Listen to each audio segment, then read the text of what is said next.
This week on Wrestle Wednesday, All Elite Wrestling goes all out, and next they decide to kick it into full gear.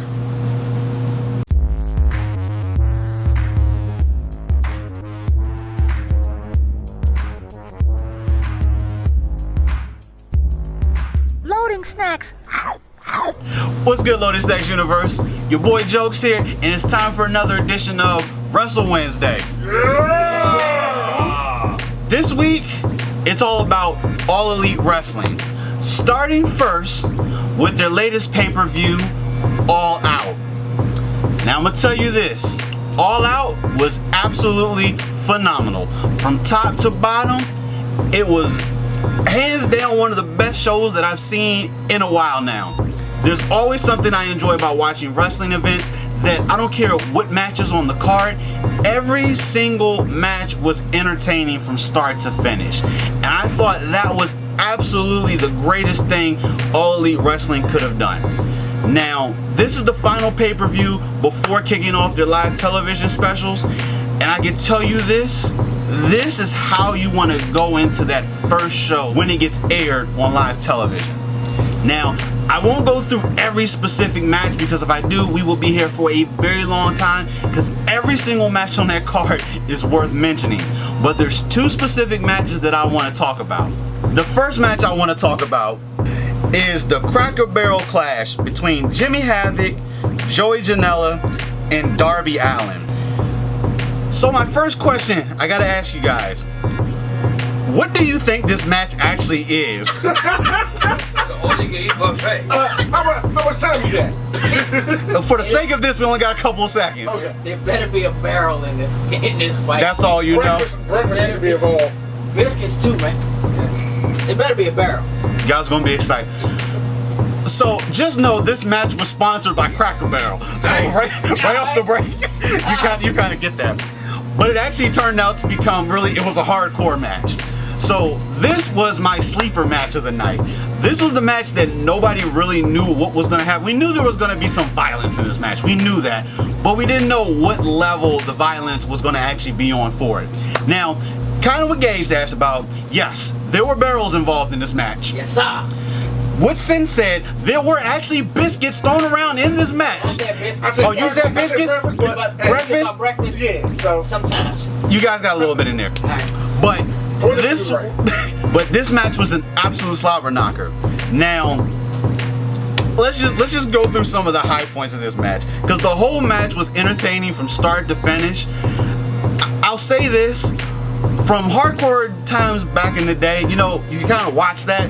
Nowadays, when you watch it, when certain things happen, you kind of get a little squeamish sometimes, like, oh, like, did that really just happen? But just to give you an idea, Darby Allin, he grabbed one of these barrels, these Cracker Barrel barrels, and climbed to the top rope with it while Jimmy Havoc was laying on the steel steps.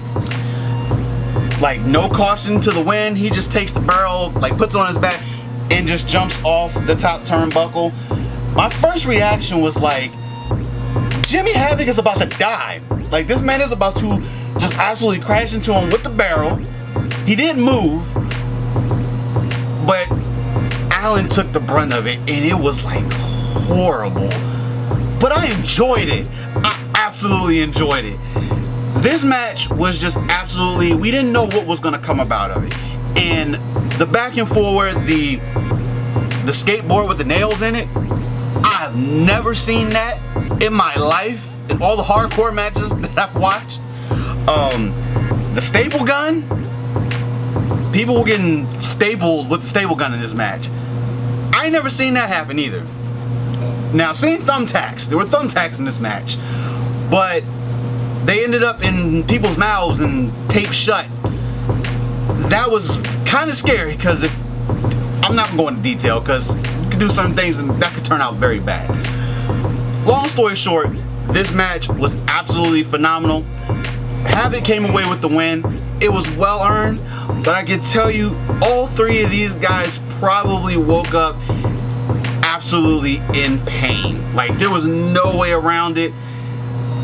This match was just brutal. But this was that one match that we had no idea what it was going to be, and it turned out to be one of the better matches on the card. The other match that I want to talk about was for the AEW World Heavyweight Championship. First time, and of course this was between Chris Jericho and Hangman Adam Page. So this match was your typical heavyweight competition, two guys going at it. I will tell you this, I don't know if you guys remember, I had a segment where I talked about Chris Jericho, and I told you guys that I wanted this guy to win. I gave some reasons why this dude would be the best person to put that belt on, and guess what? My man Chris Jericho walked away with that championship belt. And you know, a lot of people were a little bit disappointed at that. But let me go through a few reasons why this is the best thing that AEW could have done. One, Chris Jericho, yes, he's in his 40s, but he can still go in a match and he can carry this match from beginning to end. Now, don't you want to have that type of experience leading the way when it comes time for your first champion? Also, Jericho, because he's been around for so many years, everybody knows who Chris Jericho is. Why wouldn't you give him the championship? For people that aren't watching All Elite Wrestling, as soon as you hear that Chris Jericho is champion, you're kind of like, wait a minute. Chris Jericho, WCW, WWE, I know this guy. Let me tune in. Let me see what's going on right now. This dude, Jericho, earned that championship at All Out. Now, I don't know if you guys know one of his special moves. I know you know the Walls of Jericho. You guys familiar with the Walls of Jericho? Sure. What about the Judas effect? I'm not familiar. Wait it up. Nah, that's one of his finishers now. Simple, but it's brutal.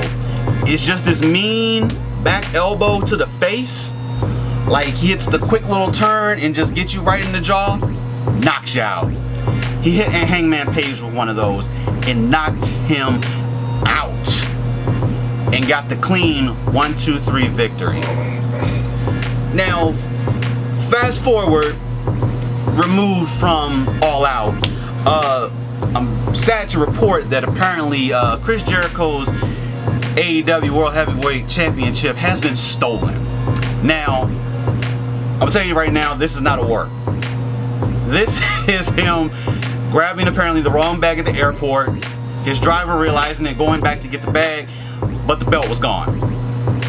But AEW didn't waste time in actually spinning this and making it a pretty cool angle.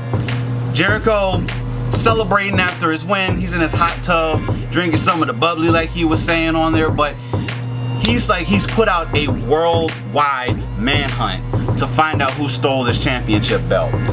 Now, I'm wondering if they'll actually turn this into a work, and maybe one of the other wrestlers that's going to try to take the chance at going for the heavyweight championship is going to be the one that actually stole the championship.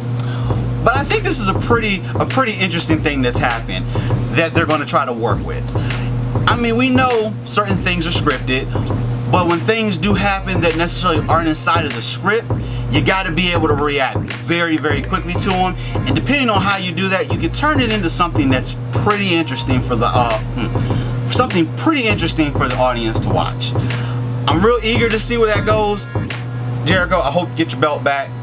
I think it's a travesty that belt went missing. Brand new. I know AEW wasn't looking for replacing the belt within the first couple months of starting a new company, but may have to do it. And the final thing that we got out of All Out, the next pay-per-view, Full Gear. It's going down in November. And I'm happy to announce it's going to be in Baltimore, Maryland. Right in my backyard again. AEW, I appreciate the love that you guys are showing to us over here in the DMV. Like, 2 shows literally almost right back to back with each other. I'm super excited. Hopefully I'll be able to get tickets directly through you guys. I'm not hoping I won't have to go through the third party, but I'm going to be there one way or the other. Full Gear is going to be their first pay-per-view coming out of the premiere of the new show that's going to air on TNT. My hope is it can continue the ride, the coattails of how AEW has been putting on these awesome shows. Because if they keep going the way they're going, their future is looking very bright. And with so many young stars on the roster, we got a couple of people that are known throughout all of wrestling, like the Jericho. I'm really excited to see how this is going to start to shape up.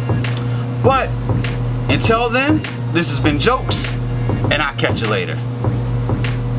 What's good, Loading Snacks universe? Did you think that was too sweet? Well, do me a favor. Like, share, and subscribe on whatever platform you're watching us on.